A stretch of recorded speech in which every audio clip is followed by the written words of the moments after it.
Warahmatullahi wabarakatuh. Sore, Pak. Selamat sore, Pak. Warahmatullahi wabarakatuh.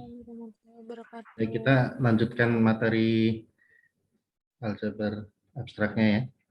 Saya masih mau melanjutkan tentang teorema homomorfisme yang kemarin ya. Oke, kalau menurut Bernstein ya, yang edisi 3 itu namanya teorema homomorfisme pertama ya. Oke. Ya. Kemarin juga saya kan lihat berikan beberapa contoh aplikasi ya, tapi belum secara detail dan masih agak ragu-ragu juga tentang ininya ya, bunyi teoremanya ya. Baik, hari ini mungkin kita akan coba bahas itu dulu ya, sebelum yang berikutnya nanti saya akan membahas tentang automorfisme ya. Kalau sempat hari ini ya mungkin kita akan masuk ke materi automorfisme, tapi kalau belum ya mungkin di pertemuan berikutnya saja ya. Baik, jadi ini adalah aplikasi dari teorema yang kemarin kita bahas ya, yang kemarin kita rumuskan itu. Saya ulangi lagi gini. Jadi oke,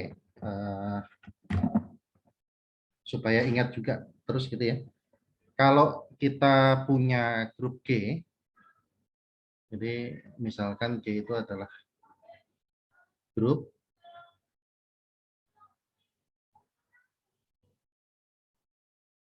kemudian H itu adalah subgrup G,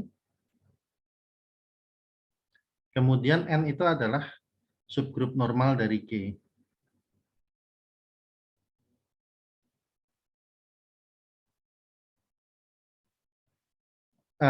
Saya pernah sampaikan biasanya subgrup normal itu suka dilambangkan begini ya. Jadi kalau nanti membaca ada notasi begini itu biasanya berarti subgrup normal gitu. Oke. Tapi saya sendiri jarang nggak begitu terbiasa, jadi makanya jarang saya gunakan, lebih sering menulis subgrup normal gitu aja ya. Nah, yang perlu kita ingat begini ya. Kalau secara umum H dan N itu subgrup tanpa ada keterangan normal, di sini H kali N ya, yang isinya adalah perkalian unsur-unsur di H dan unsur-unsur di N. Jadi bentuknya adalah himpunan H kali N dengan H anggota H, N anggota N. Ya. Ini akan menjadi subgrup dari G. Saya ulangi gini, kalau secara umum, kalau cuma H sekedar subgrup, N sekedar subgrup, maka H kali N yang didefinisikan seperti ini, itu belum tentu subgrupnya. Ingat, pernah kita bahas dulu bahwa kapan H kali N ini akan menjadi subgrup, yaitu jika dan hanya jika H kali N itu sama dengan N kali H. Jadi himpunan HN sama dengan himpunan NH, maka jadilah HN itu adalah subgrup. Tapi ketika salah satu di antara H atau N, jadi ini cukup salah satunya aja ya, entah H atau N, itu adalah subgrup normal, itu sudah cukup untuk menjamin HN ini adalah subgrup dari G. Ya. Tapi yang dijamin subgrup aja ya, kita nggak tahu ini apakah subgrupnya subgrup jenis normal atau subgrup apa ya, pokoknya nggak penting di sini. Yang penting adalah bahwa ketika salah satu H atau N itu adalah subgrup normal, maka cukup untuk menjamin himpunan HN ini akan menjadi subgrup gitu.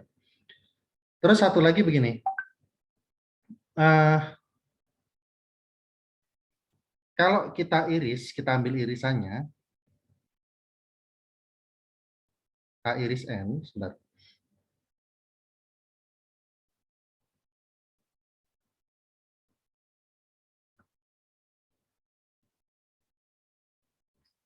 Oh ya, dan begini, lebih lanjut,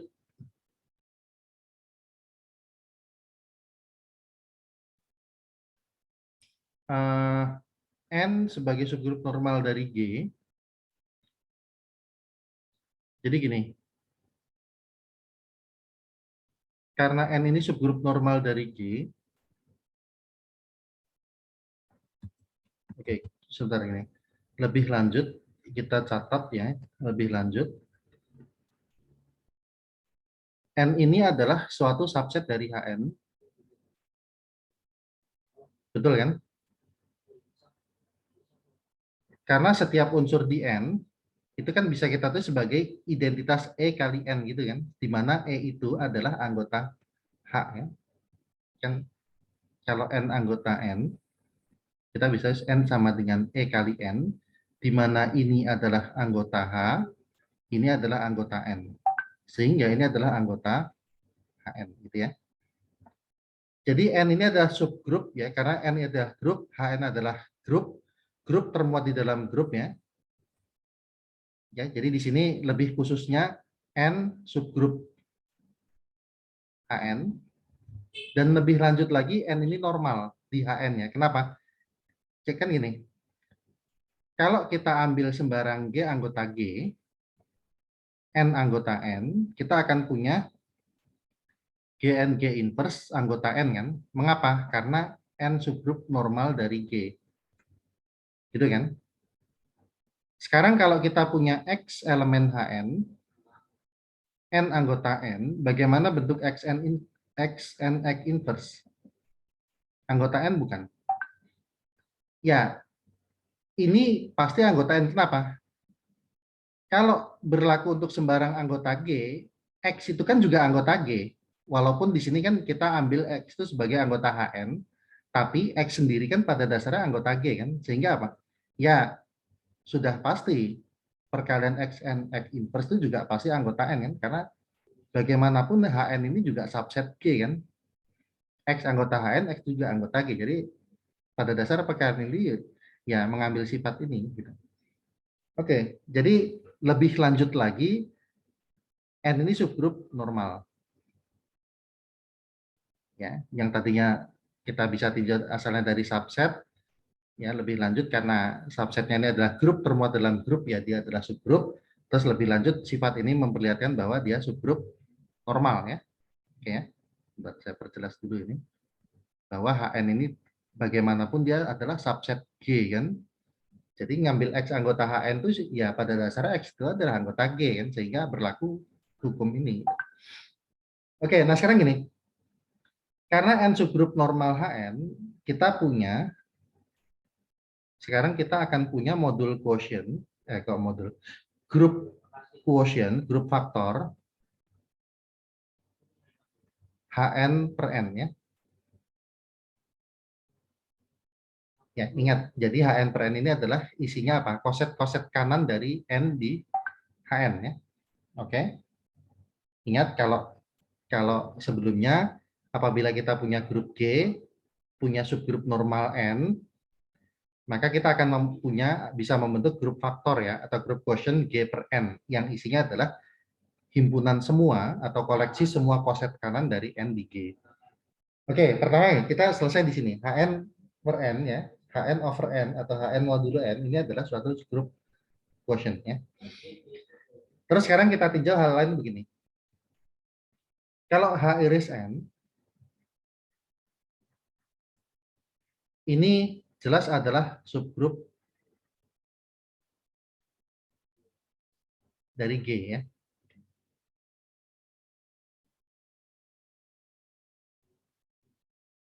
Kita pernah tunjukkan irisan dua subgrup adalah subgrup. Oke. Terus kayak tadi lebih lanjut H iris N ini kan juga subset H kan. H iris N kan himpunan semua unsur di H yang terletak di N kan. Otomatis dia subset dari H. H iris N subgrup ya, H grup. Jadi H iris N itu subgrup dari H.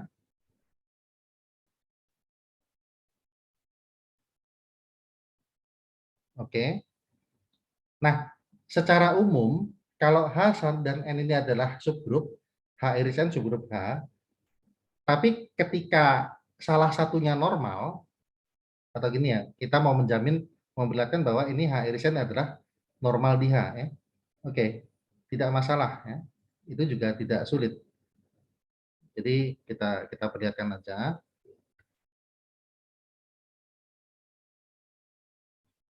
Ya, tadi kan ceritanya apa? Membuktikan beberapa sifat ya. Kalau kita ambil X anggota H iris N,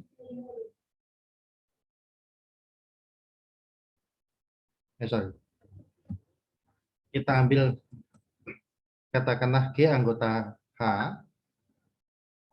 kemudian N atau X anggota H iris N, apa yang terjadi dengan GX kali G inverse?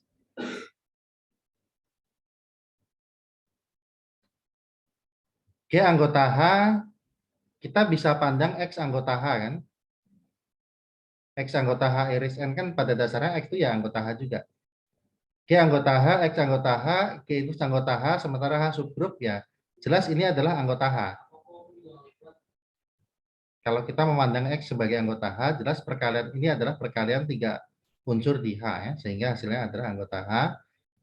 Kemudian kalau kita pandang bahwa N adalah subgrup normal dari G, sebentar.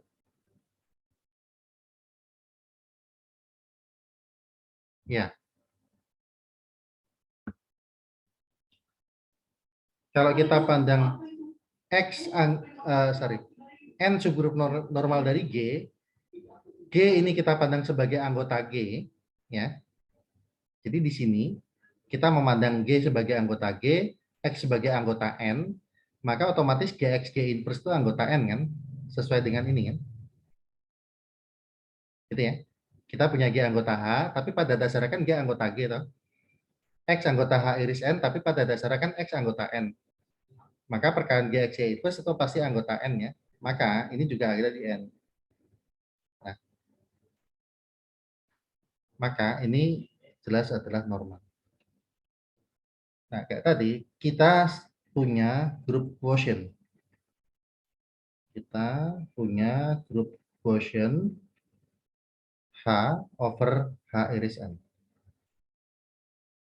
Nah, sekarang gini, kita mau, jadi pertama kita membentuk dulu dua buah grup quotient ya, dan kita ingin memperlihatkan bahwa dua grup ini isomorfik. Kalau dua grup isomorfik itu artinya ya yang satu bisa diidentifikasi dengan yang lainnya, karena kan ada perkawanan satu-satu di sana gitu ya. Oke. Nah, bagaimana memperlihatkannya ya? Nah, kita akan memperlihatkan tidak secara langsung tapi mengaplikasikan teorema homomorfisme yang kemarin kita punya ya.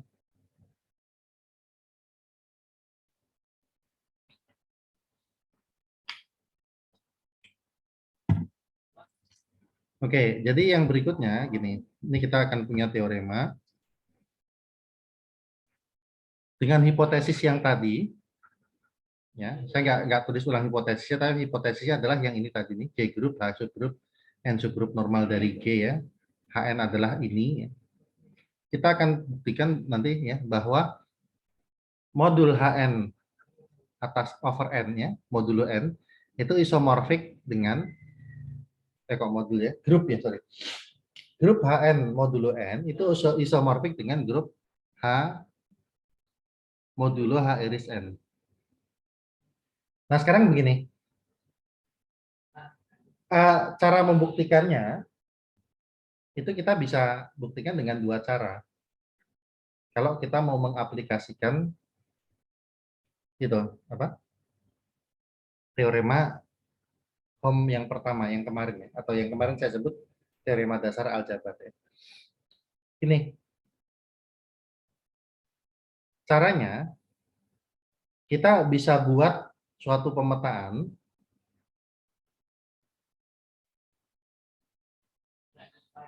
suatu Hom surjektif dari HN ke H ya sorry H over ini H modulo ini kemudian tunjukkan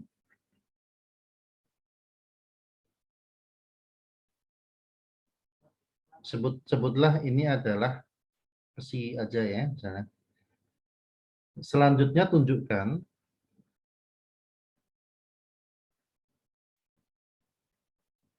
bahwa kernel dari psi itu adalah n.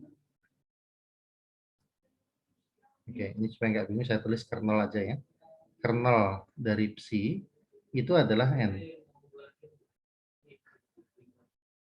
Gitu ya.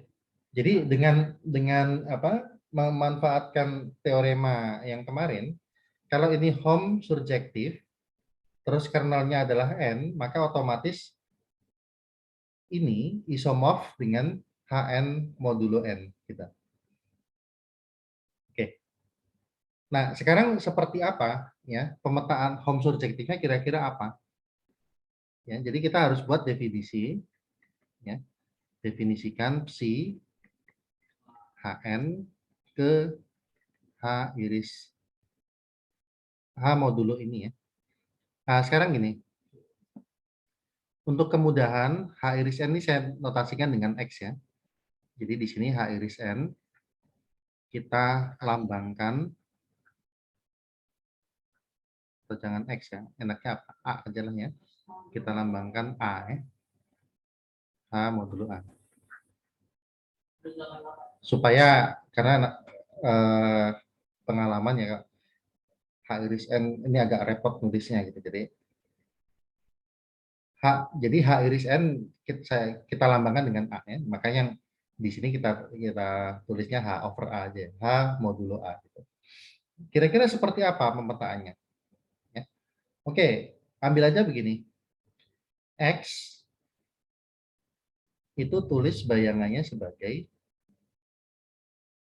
AX. Oke. Oke, well defined nggak?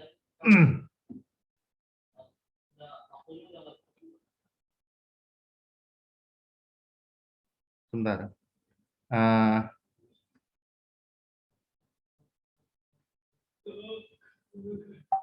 Sebentar.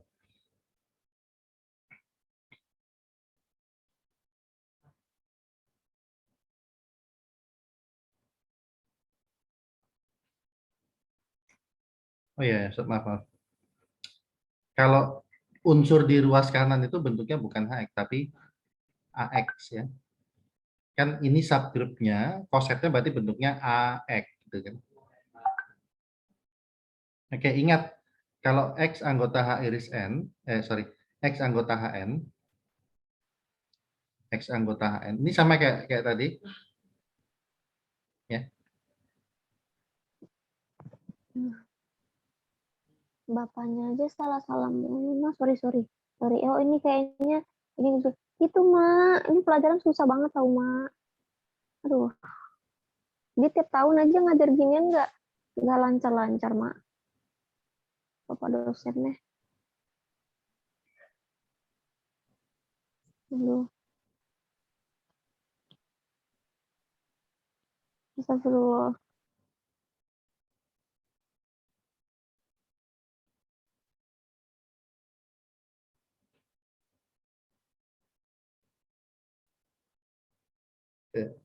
Sorry ya, X anggota HN itu berarti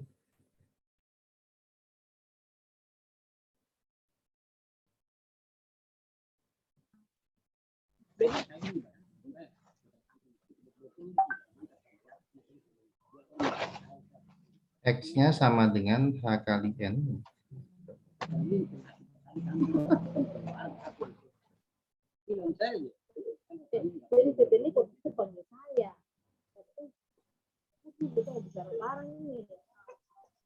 Kalau X anggota HN, kita bisa tulis katakanlah X-nya itu adalah H0 kali N0 ya. Atau gini deh, H kali N itu ya. Dengan H anggota H dan anggota N. Darah putih kan bagaimana sekarang? Aziz yang marah bilang mama, tinggal tunggu dokter saya hari itu. Oke, bentar. Ini X-nya belum tentu anggota H ya. Kalau gitu gini. Kan apa ya dicari? Ini kayak kepentak. Saya kecil malam-malam. Saya tidur malam nanti kayak saya lari ke apa? Ini Aro. Naruh di situ. Jadi Saya kalau dia di sana. iya maksudnya baru pindah di Batu, tapi waktu itu di situ lah. Yang bawa turun ini di rumah Hudson. Tolak. Oke, unsur di HN itu kan bentuknya H kali N ya. Karena di situ. Jadi saya kalau lewat. Kalau saya kan suka eh, di situ. Tahu sana, kita ambil unsur HN yang bentuknya dari perkalian H dengan N, H kali N. Itu kan di perumahan. Ambil bayangannya adalah AH. Di perumahan. Artinya N-nya ini diabaikan. Nah, susah mampu. Ya, kesana dia Kita mau ambil mamanya. konsepnya AH saja. Di rumah sakit karena dia. Nah, sekarang pertanyaan begini. Halo, Assalamualaikum. Iya. Eh, kita perlu Oke. perlihatkan Oke. bahwa Nanti saya mau ya. pemetaan Oke. ini well defined ya. Apa maksudnya well defined? Atau masalahnya di mana? Jadi gini, akan diperlihatkan bahwa pemetaan ini well defined, maksudnya terdefinisi dengan baik. Ya. Jadi gini, problemnya di mana? Ya? Problemnya adalah gini, kita bisa saja mempunyai perkalian dua unsur H dan N ya, dengan H aksen N aksen, di mana H dengan H aksen berbeda, N dengan N aksen berbeda, tapi setelah dikalikan jadi sama. Ya. Jadi masalahnya kan begini. Ya. Mungkin saja H aksen anggota H, gitu. Terus N aksen anggota N, lebih tepatnya lagi ini.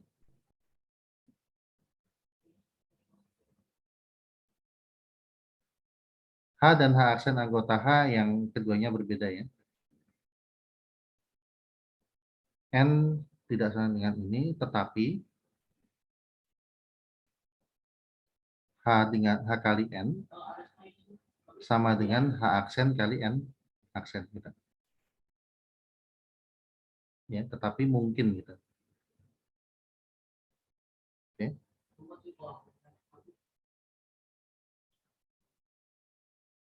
Karena ini nanti akan jadi masalah. Ya. HN dengan H aksen N aksen, artinya gini, kan nanti kalau dengan pemetaan itu tadi, jadi C itu akan memetakan HN ke AH, tapi di pihak lain memetakan H aksen N aksen ke A H aksen. Nah, ini problem, kenapa? Bisa saja ini dengan ini sama, kalau ini dengan ini sama, ini harus sama. Karena kalau ini berbeda, artinya ini bukan pemetaan. Karena satu unsur dipetakan atau dikaitkan ke dua unsur yang berbeda. Nah, ini kita mau perlihatkan bahwa apabila terjadi satu unsur itu punya dua representasi, HN dengan H aksen N aksen, nggak masalah, bayangannya tetap akan sama, AH dengan AH aksen adalah sama. Ya. Ini yang mau kita perlihatkan. Ini yang akan jadi maksudnya gini, target kita di sini adalah akan diperlihatkan bahwa AH sama dengan AH aksennya. Kalau ini terjadi, kalau terjadi HN dengan H aksen sama, kita memperlihatkan bahwa AH dengan AH aksen adalah sama. Oke, nah sekarang langkah kita adalah begini. Jadi jika HN sama dengan H aksen N aksen, maka apa yang kita punya?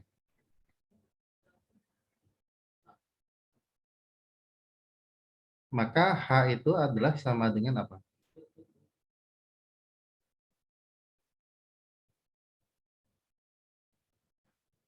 Atau gini, maka H itu sama dengan ya bertahap ya. A aksen N aksen N inverse, oke. Atau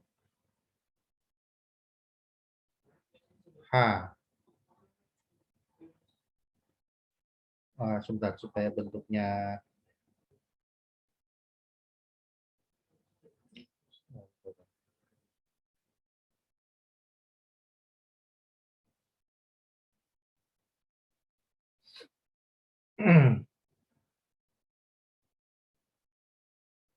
Ya, oke.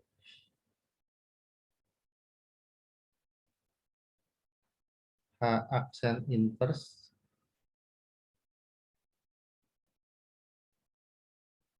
Oh, ini.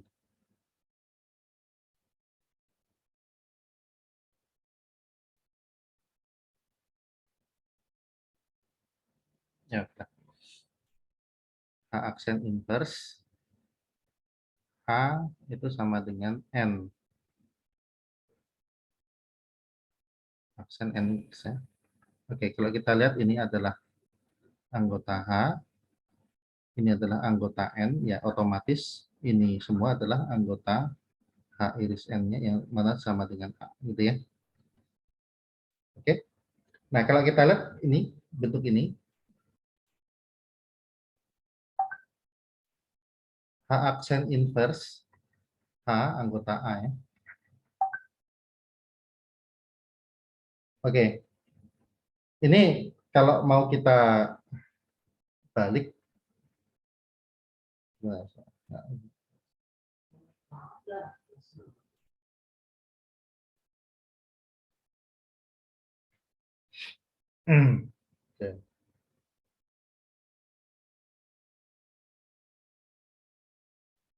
Ya, ini kan sebenarnya udah kelihatan dia modulo A ya. Cuma maksudnya saya mau buat ke bentuk yang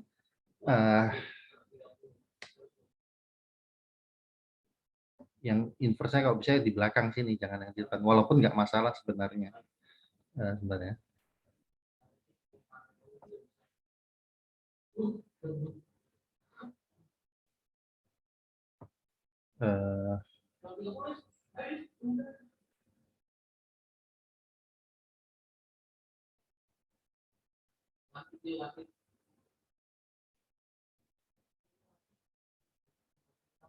Munculnya pasti di kanan ya.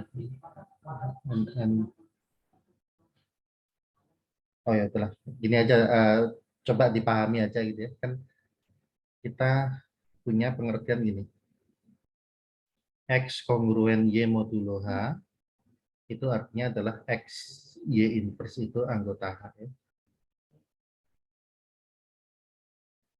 Tapi kita bisa tulis juga ini kalau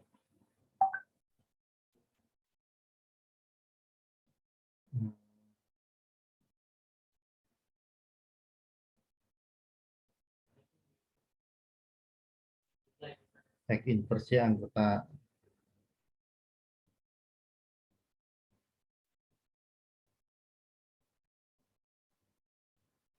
Oke.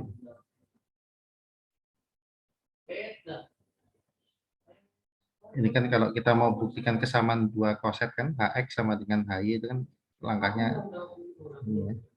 Bentar. X itu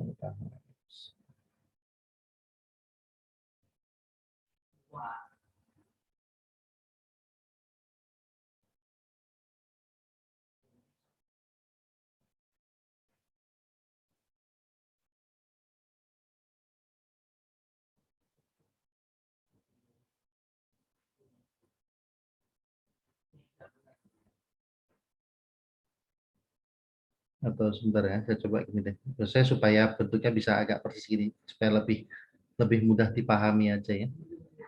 Saya ulangi dulu gitu.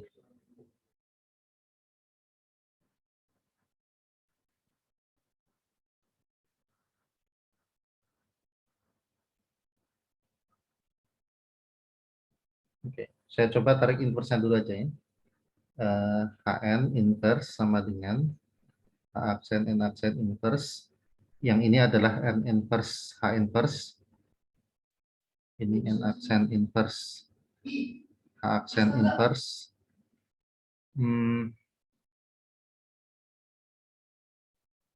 Tetap kayaknya muncul di sini ya, dari sebelah kanan ya.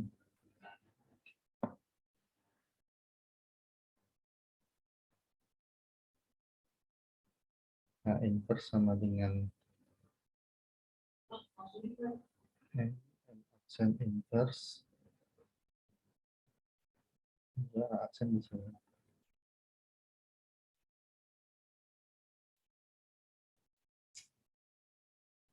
aksen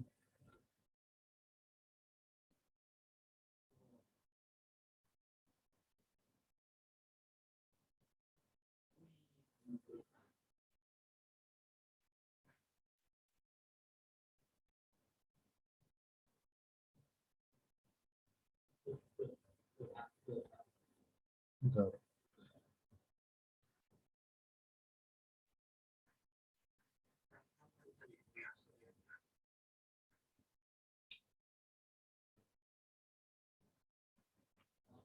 Kalau X kongruen Y modulo H, ini kan X, Y inverse anggota H kan.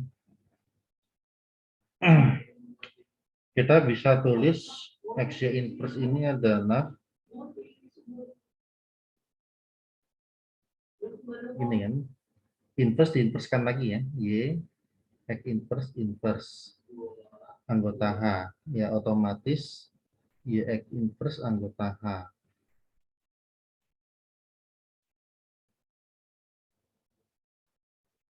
Y kongruen X modulo H.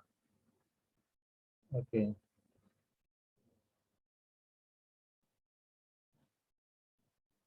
Intinya sih tetap konsepnya HX dengan HY sama ya. Oke, sebenarnya nggak masalah ya. Cuma itu tadi ya. Saya cuma khawatir agak susah dipahaminya. Kayak tadi nggak apa-apa sebenarnya. HN adalah ini, maka kita bisa tuliskan H itu adalah H aksen N inverse. Ini sama dengan, kita kalikan dari kiri, H aksen inverse H.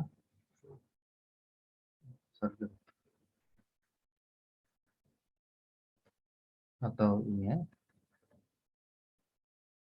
H aksen inverse H sama dengan N aksen N inverse. Ya, tadi kita tandai ya. Ini anggota H, ini anggota N, ya otomatis ini semua adalah anggota H iris N, tapi H iris N adalah A, gitu ya. Oke,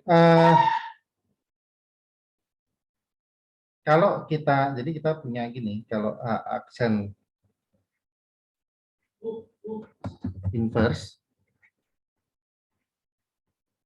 kali H anggota A, ini dengan kata lain H aksen kongruen dengan H modulo A, dan ini akan mengakibatkan koset kanan ini sama.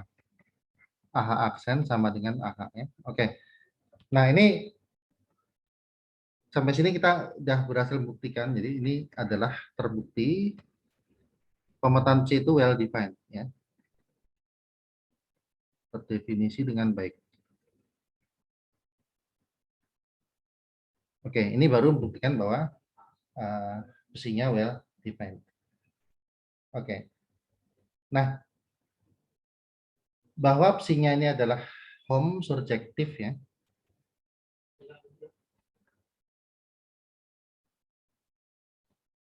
Kita lihatkan di berikutnya. Selanjutnya,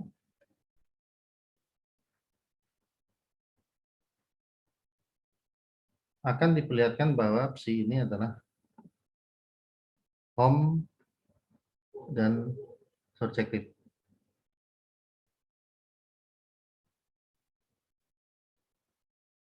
Oke. Nah, kalau kita lihat bahwa psi dari HN menuju H modulo A ya, dengan HN itu bayangannya adalah AH. Sekarang misalkan kita punya dua elemen ya. Misalkan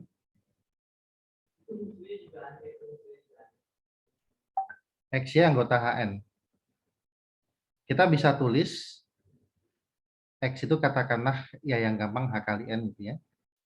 Dengan H anggota H, N anggota N, Y-nya kita tulis ya katakanlah mungkin R kali S gitu ya. R anggota H, S anggota N.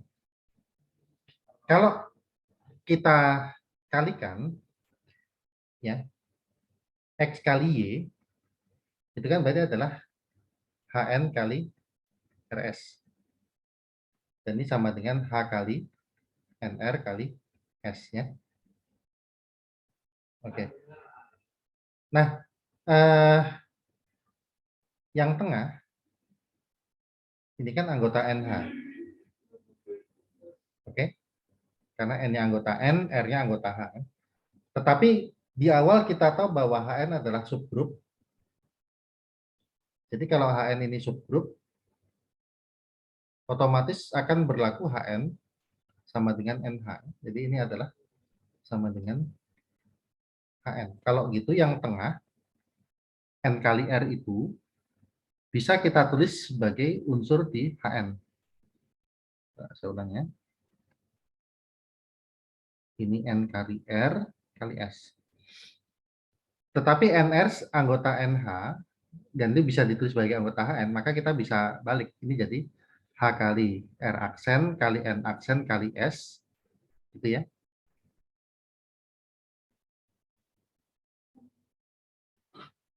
H kali R aksen kali N aksen kali S dengan R aksen anggota H, N aksen anggota N, dan ini akan menjadi apa? HR aksen, N aksen S ya, di mana ini adalah sebagai anggota H-nya, ini sebagai anggota N ya. Nah, dari sini, dari bentuk X kali Y yang sama dengan ini, otomatis kita punya hasil peta dari X, Y oleh psi, kan psi itu aturannya HN, bayangannya AH ya. Kalau XY bentuknya adalah HR aksen N aksen S, anggota H-nya kan ini. Maka bayangannya adalah A, HR aksen gitu kan. Oke.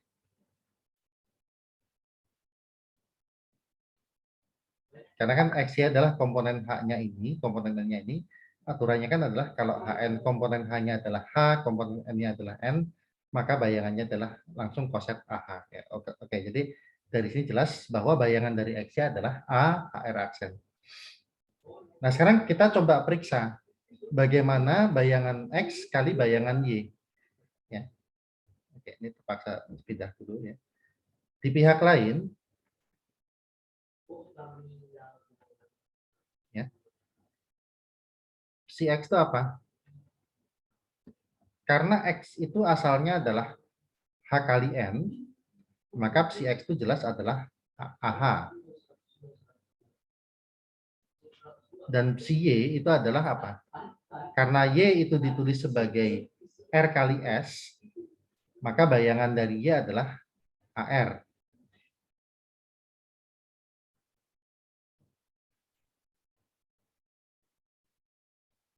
Ya. Jadi, si X, si Y itu sama dengan AH kali AR ya. Nah, ingat, A ini subgrup normal ya, dan perkalian dua koset kanan di subgrup normal itu adalah kita udah punya aturannya. AH, AR itu adalah A kali HR. Oke. Dan kalau kita lihat HR di sini,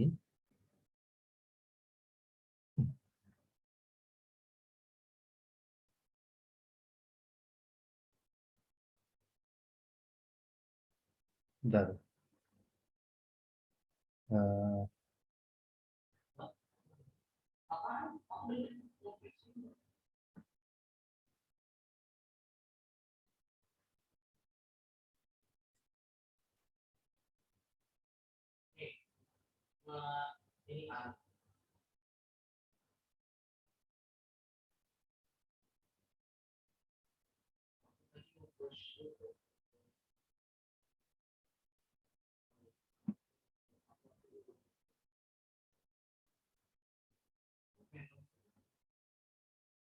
Oke, sebentar. Di sini tadi kita punya NR itu sama dengan R aksen N aksennya. Jadi kalau R-nya sendiri apa? R itu berarti adalah N inverse R aksen N aksennya. Betul ya? Jadi kalau HR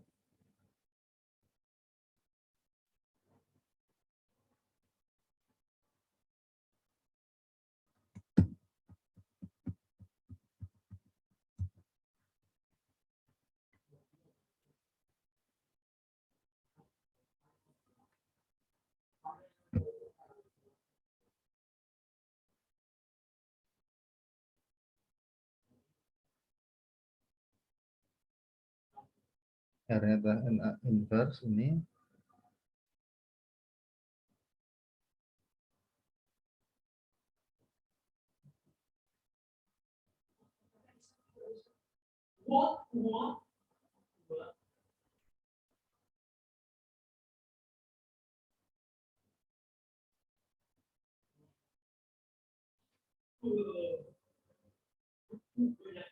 Ya,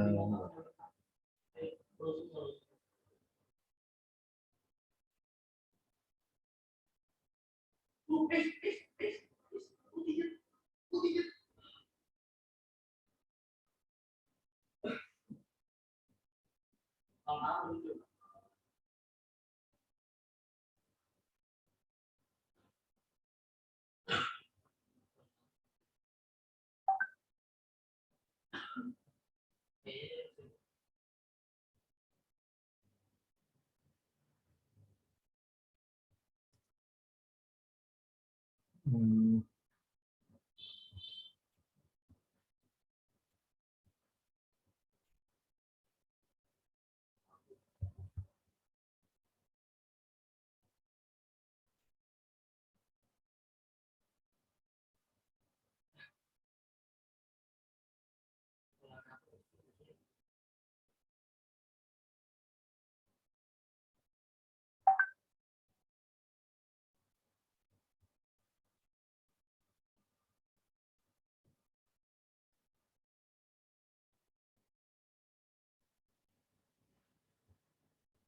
oh oke gini aja ya.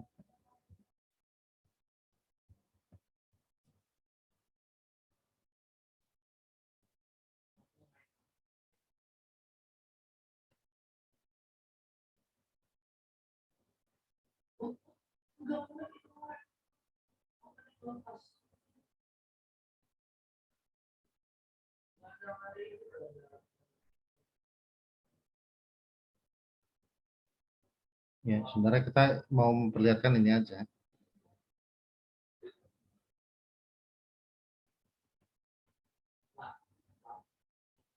Koset HR sama dengan koset ini ya.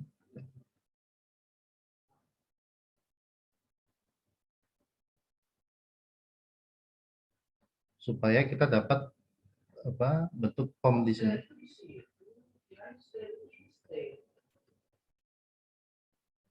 Ini ya.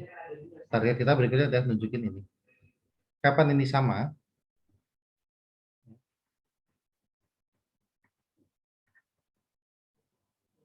Jika dan jika HR aksen kongruen HR modulo A yaitu atau yakni ya.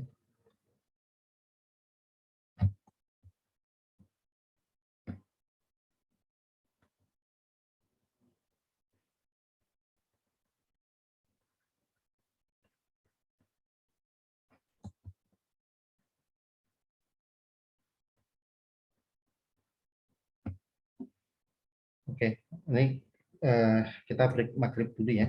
Mungkin 15 menit. Nanti sekarang jam lewat 30, dan 40 kita jam 6.40 kita kembali lagi. Oke, sebentar ini saya Baik, cek Pak. dulu. Baik, Pak. Baik, Pak. Terima kasih. Baik.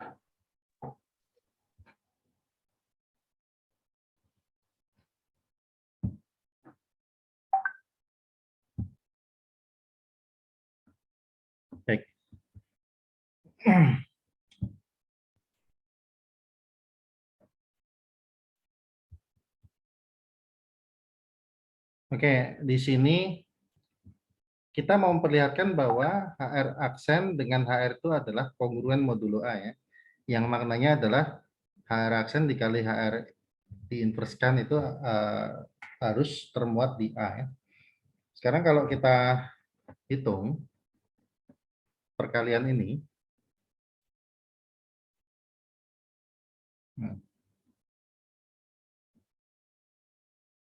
ini kan sama saja dengan HR aksen kali R inverse H inverse ya. Dan ini sama dengan H R aksen R inverse H inverse. Begini ya. Oke, baik. Sekarang gini, pertama ya, kita catat dulu bahwa baik HR aksen maupun HR, ini kan sama-sama anggota H.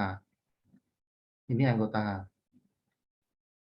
Maka yang jelas bahwa ini pasti anggota H ya. Ini anggota H. Karena ini kan asal-usulnya dari anggota H kali anggota H. Nah, sekarang kita lihat yang tengah ini bagaimana? R aksen, R inverse ya. Jadi ini kurungnya saya pindah supaya kita konsentrasi ke yang tengah ini.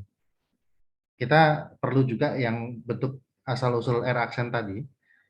Tadi kita memunculkan R aksen itu adalah dari ini, NR itu sama dengan R aksen, N aksen. Maka kita akan punya R itu adalah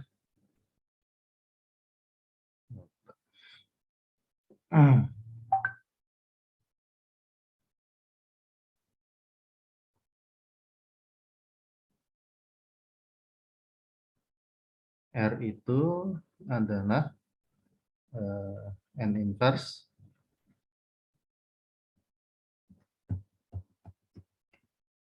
sebenarnya tadi ini R aksen R inverse R aksen dikali R inverse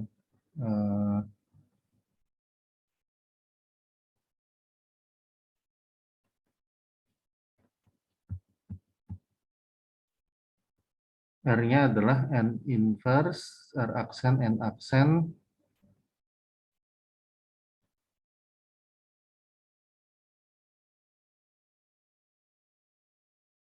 oke, sebentar ini ada sebutan.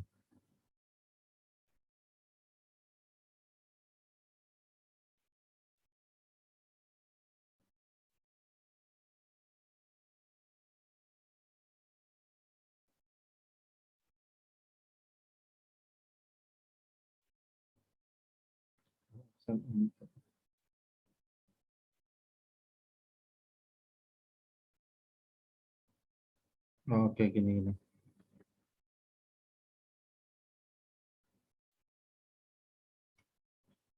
Kalau kita kalikan dengan R aksen inverse,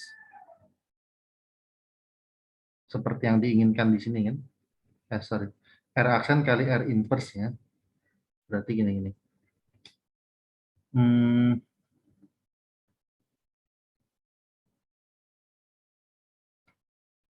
Ini N yang dibuang dulu aja, R aksen sama dengan berarti NR kali N aksen inverse.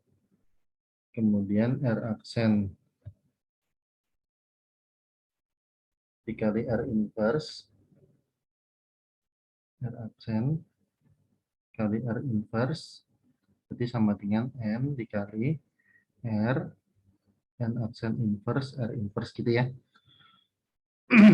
Nah, kita konsen yang bagian ini. Jadi kalau kita ada bentuk sesuatu ya, katakanlah G, X, G inverse gitu ya, itu kita patut ini, apalagi kalau kita sedang meninjau tentang subgrup normal, nah ini harus jadi perhatian. R ini anggota G kan, N aksen inverse anggota N, R inverse anggota G, dan ini inverse dari R ya. Karena dari sifat kenormalan, maka ini adalah anggota N. Ya, anggota G, jadi G, N, G inverse, bentuk umumnya kan gitu. G, N, G inverse ya. Di sini R, N-nya diwakili oleh N aksen inverse, ya. Terus di sini inverse dari R, R inverse, maka ini anggota N. Kalau gitu, ini anggota N kali anggota N, maka R aksen R inverse itu jelas anggota N. Ya. Jadi yang tengah ini kita punya ini adalah anggota N. Nah, ini kayak tadi juga kita punya bentuk H, N, H inverse. H ini sebagai unsur di G, jadi kita bisa bayangkan ini G, X, G inverse ya, di mana G anggota G, N, X anggota N. Dari sifat kenormalan N, itu kita punya bahwa secara keseluruhan ini adalah anggota N. Maka, ini adalah anggota H iris N ya, yang mana ini sama dengan A. terbukti ya. Jadi oke, ini singkat aja. Saya tidak usah rapikan ya. Pokoknya kita sementara kita sampai pada kesimpulan psi adalah home. Terbukti psi adalah home. Kemudian subjektifnya ya. Ini saya tulis lagi, subjektifnya dari mana? Ya, atau bagaimana dapat subjektifnya? Kan si tadi asal usulnya adalah dari HN ke H over A ya, H modulo A. Kalau kita punya koset AH, ya, ambil sembarang koset kanan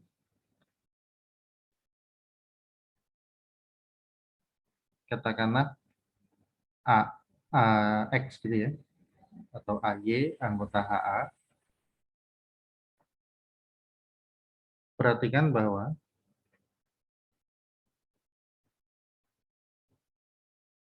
ya, Y di sini, ingat ya, ini Y ini kan anggota H ya.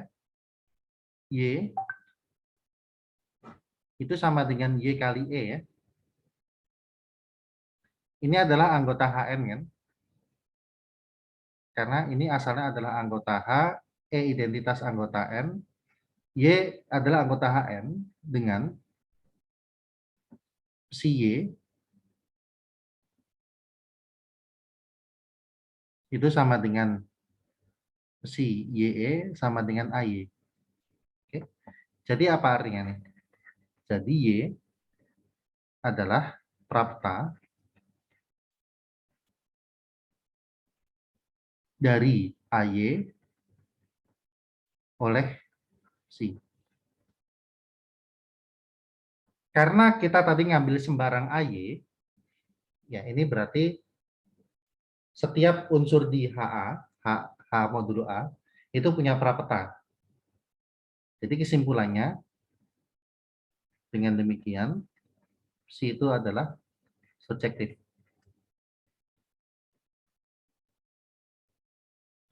Oke, nah langkah terakhir adalah tinggal membuktikannya. Tinggal dibuktikan bahwa, atau tinggal diperlihatkan bahwa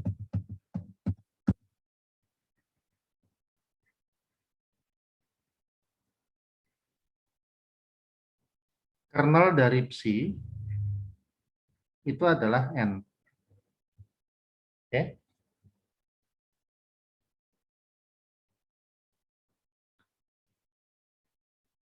Ya, kalau kita mau tunjukkan kernel ada N, kita mau tunjukkan kesamaan dua himpunan kan. Jadi kita pertama ambil dulu unsur di kernel, ya bebas ya. Pertama mungkin gini, ambil aja unsur di N, tunjukkan bahwa dia anggota kernel ya. Artinya nanti kita akan dapatkan bahwa N itu adalah subset dari kernel psi. Dan nanti kita tunjukkan sebaliknya. Jadi pertama gini, ambil N elemen N sembarang. Ambil N elemen N sembarang. Perhatikan bahwa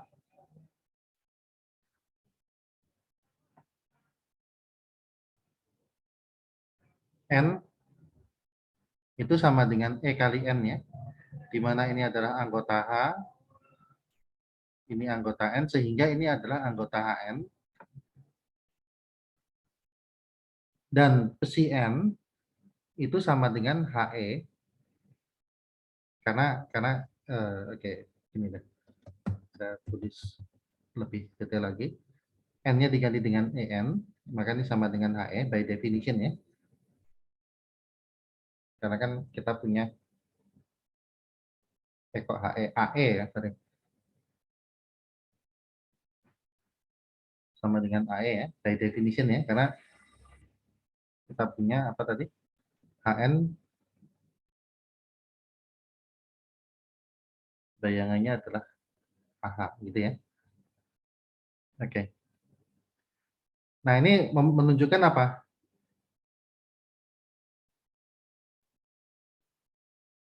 AE ini kan adalah unsur identitas ya. Unsur identitas di HA. over A ya. H atas A, H modulo A. Jadi ini memperlihatkan bahwa jadi N anggota kernel Psi, dan karena kita ngambil N-nya sembarang, berarti setiap anggota N adalah anggota kernel.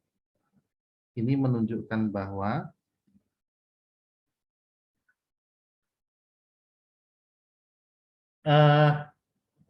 N itu subset dari kernel Psi. Jadi sudah setengah langkah terbukti, tinggal kita tunjukkan sebaliknya ya. Sekarang sebaliknya ya. Sekarang ambil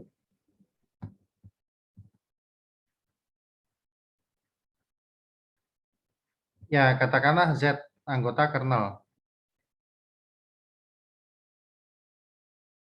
Oke.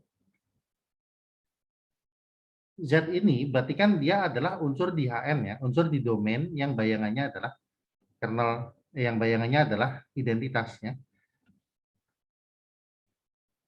Misalkan Z itu katakanlah sama dengan H1 kali N1 ya. Dengan H1 anggota H, N1 anggota N. Karena si Z sama dengan si dari H1N1 sama dengan AH1 sama dengan A, karena identitasnya AE ini sama dengan A ya. Ingat unsur identitas di H over A itu kan tidak ada, adalah subgrup A sendiri. AH1 dengan A, apa artinya di sini? Maka kalau koset AH1 adalah A, ya itu kan artinya tidak lain H1 elemen A kan. Oke. Dan A ini adalah H iris N, dan ini adalah subset N. Oke. Jadi ya H1 elemen N, kalau gitu kernel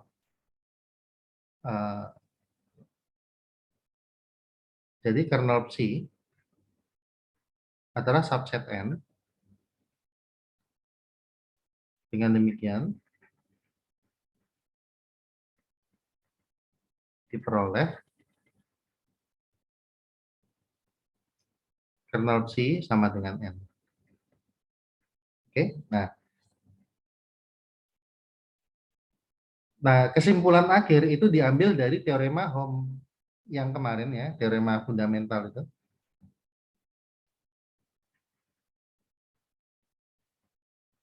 Kesimpulan akhir diambil dari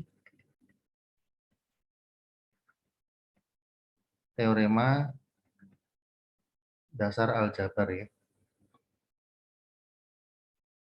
Atau gini deh, saya kayaknya perlu meralat namanya kemarin ya, ini teorema homomorfisme 1 gitu aja, pertama gitu ya. Teorema homomorfisme 1 yang kemarin. Ya, jadi kalau kita simpulkan kan begini, ujung-ujungnya kan kita simpulkan Psi dari HN ke H atas H modulo A itu adalah hom surjektif, kemudian kernelnya adalah N ya. Menggunakan teorema yang kemarin, kita bisa simpulkan bahwa HN modulo N kongruen atau isomorfik dengan H modulo H over N, H iris N. Gitu. Oke. Nah sekarang sebenarnya alternatif pembuktiannya juga bisa kita gunakan. Kalau tadi kan kita pemetaannya dari sini kemari kan, dan ini adalah kernelnya gitu. Sebenarnya kita juga bisa membuat pemetaan dari H ke kemari, dan nanti kita perlihatkan ini kernelnya. Ya, tingkat kesulitannya hampir sama sebenarnya. Ya, tapi intinya adalah itu bisa dilakukan ya. Jadi gini, alternatif pembuktiannya adalah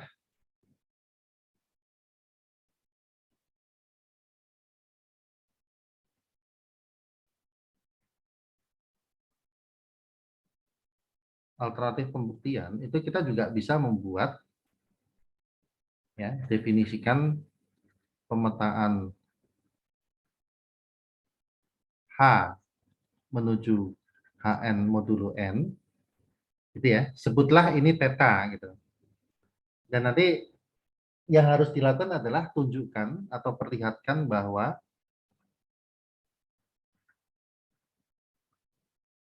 theta itu adalah home surjektif dengan kernel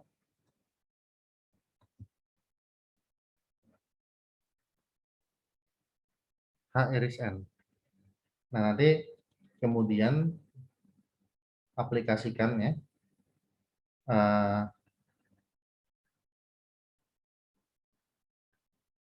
teorema homomorfisme pertama. Oke, ya kita nggak usah bahasnya nanti terlalu rumit ya, panjang ya. Kalau ada yang berminat ya silahkan buat iseng-iseng aja gitu ya. Tapi yang jelas langkah pembuktiannya seperti ini. Nah, pemetanya seperti apa gitu ya? Oke, mungkin masih agak sulit lah buat. Tapi kalau nggak salah begini, ini H, bayangannya itu adalah langsung NH gini aja. H adalah subset dari HN kan. Oke. Jadi kalau saya nggak salah ingat sih bentuk pemetanya begini. Ya. H itu bayangannya adalah koset NH.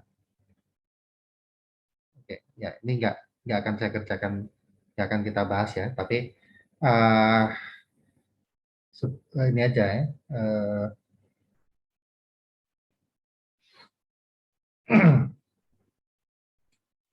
Ya untuk diketahui aja gitu ya, bahwa yang itu tadi bisa dua arah pembuktiannya. Oke, nah ini kalau pinjam istilahnya Hurston, ini adalah yang dinamakan teorema homomorfisme kedua ya. Nah ada satu lagi, ya saya sajikan aja tapi nggak usah dibuktikan. Bentuknya agak menarik ya. Untuk yang teorema homomorfisme ketiga, itu bentuknya gini. Atau gini, kayaknya perlu sedikit pengantar dulu. Misalkan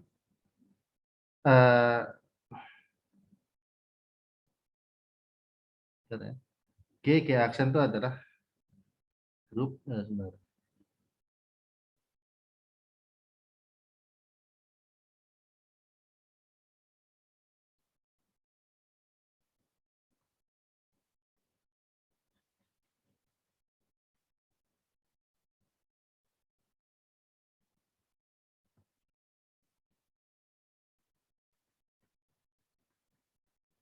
Misalkan G aksen atau G bar gini aja ya. Nah, G aksen aja lah. G aksen grup dan V G aksen itu adalah home surjektif dengan kernel K ya. Misalkan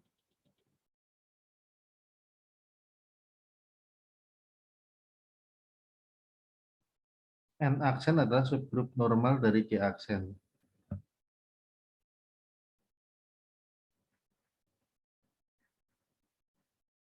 N aksen ini adalah subgrup normal dari G aksen dan N itu adalah inverse image dari ini ya. Yang kalau dalam notasi himpunan itu adalah himpunan G anggota G dengan VG-nya itu adalah anggota N aksennya. Notasi begini ini bukan inverse dari ini ya, maksudnya kan V ini adalah home yang kita tidak mengharuskan dia bijektif ya, cuma subjektif aja. Jadi ini bukan berarti inverse fungsinya, tapi notasi begini itu kan menyatakan apa? Inverse image ya. Inverse image itu ya artinya titik asalnya. Jadi apa-apa saja yang dipetakan ke N aksen masuk ke sini gitu. Ya, kalau n aksen ini 0 ini tidak lain kernel gitu ya, pokoknya menyatakan inverse image ya. Kita bisa membuktikan atau kita bisa memperlihatkan ya.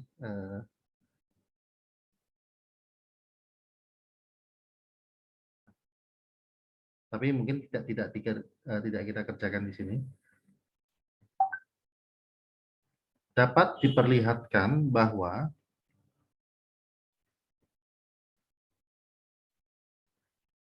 N ini adalah subgrup normal, N adalah subgrup normal dari G. Oke.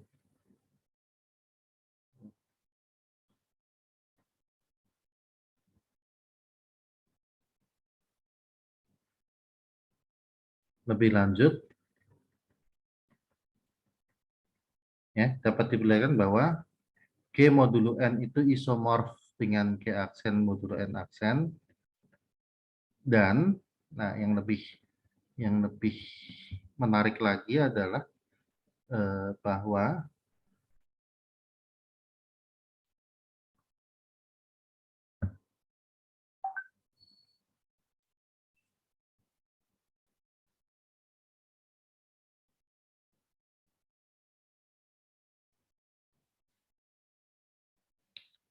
sorry, gini mungkin saya tulisnya aja ya.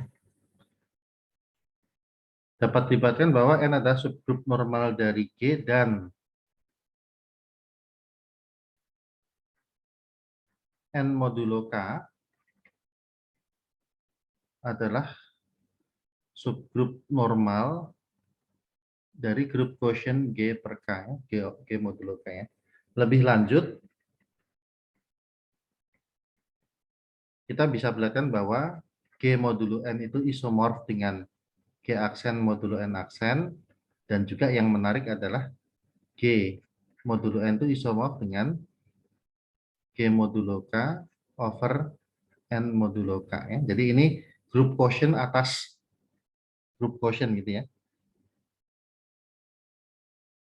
Jadi ini bentuknya yang ruas kanan ini rumit ya.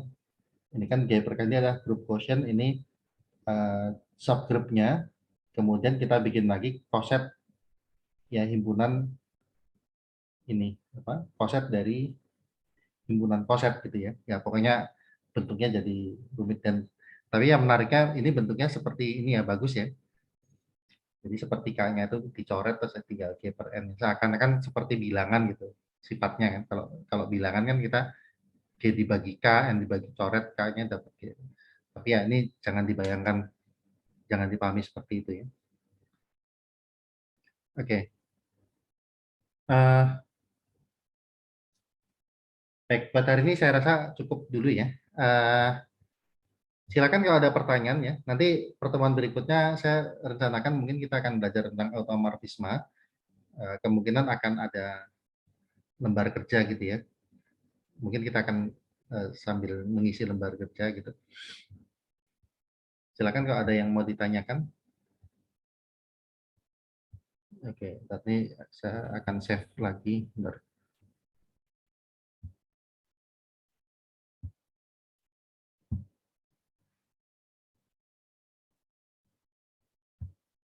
Oke, baik, kalau tidak ada, berarti buat hari ini saya rasa cukup ya. Bapak, Terima kasih. mohon maaf Pak, Oke ya. saya Nazira. Iya, Tadi ya. yang nggak ke-mute pas itu saya lagi ngeluh kesulitan mata kuliahnya. Tapi saya mohon maaf ya Pak, bukan maksud Oke. saya merendahkan Bapak. Ya, Saya udah. itu Pak merasa kesulitan. Ya udah, nggak perlu dibahas itu, nggak apa-apa. Oke, Ya. terima kasih Bapak Ya, Ibu Pak. semuanya. Kita jaga kesehatan selalu ya. Sampai ketemu lagi di kesempatan yang lain. Assalamualaikum warahmatullahi wabarakatuh. Selamat malam semuanya.